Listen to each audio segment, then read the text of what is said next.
Today, class, we will be reading The Very Energetic Glucose. This is by Cody Rice, Kurt Sherrill, Matthew Van Dockenberg, Andrew Connect, and yours truly, Victor Blessing. To begin, we have the very hungry, very energetic caterpillar. What's his Now, name? His name is Glucose. So, this very hungry, very energetic caterpillar goes and eats this here green leaf, representing glycolysis. Now, this requires 2 ATP, and it releases 4 ATP into an ADH.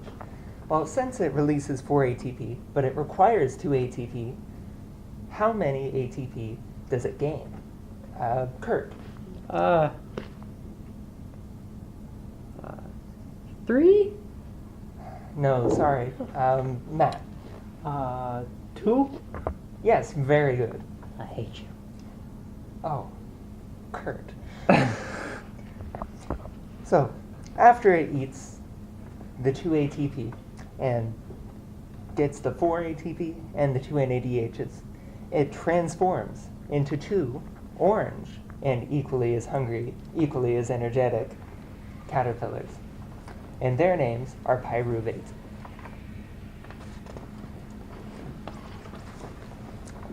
Here, we have the 2 orange caterpillars again.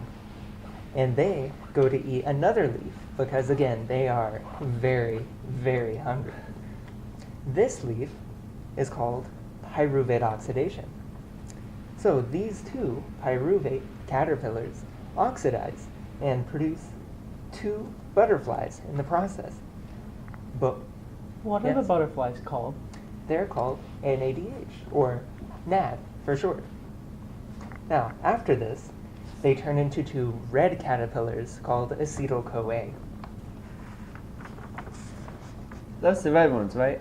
Yeah, Cool. so these 2 red caterpillars then go on for their next meal, their final meal. And they go to the Krebs cycle, which is this here orange leaf.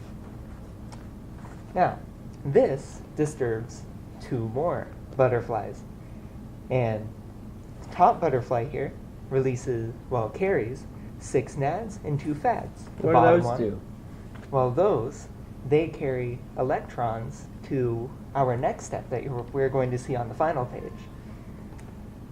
Now, and it also produces 2 more ATP. So, as a total so far, how many have we gained? Cody. 4. Very good. Mr. Bussick, Yes? where do those ATPs go?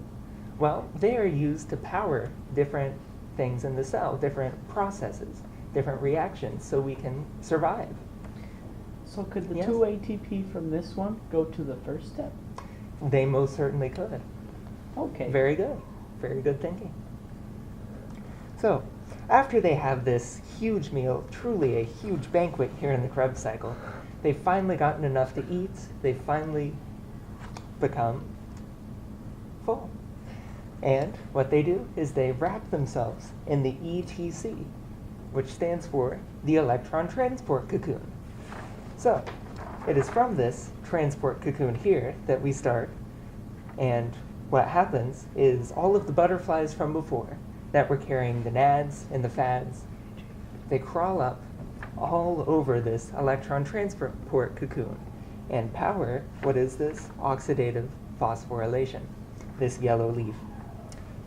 And what happens here is, since they have these to power it, the shell finally breaks open, the cocoon breaks open, releasing all sorts of butterflies. About how many butterflies does it release, Mr. Blesser? Oh, between 26 and 28. And the end. Mr. Bussick, Yes? how do the NADs and the FADs power the electron transport cocoon? Well, you have oxygen sitting at the bottom, right? And that pulls these electrons down it, creating, well, kind of like a wire almost.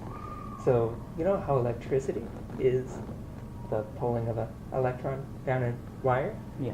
Well, it's the same principle. but it uses things, well, it includes things called proton motive forces and stuff to produce power, and finally attaching a phosphate group onto what is called ADP to create more ATP. Okay. Any more questions? Can you read us another story? Yeah. Yes. And it is called The Very Energetic Glucose. My favorite book.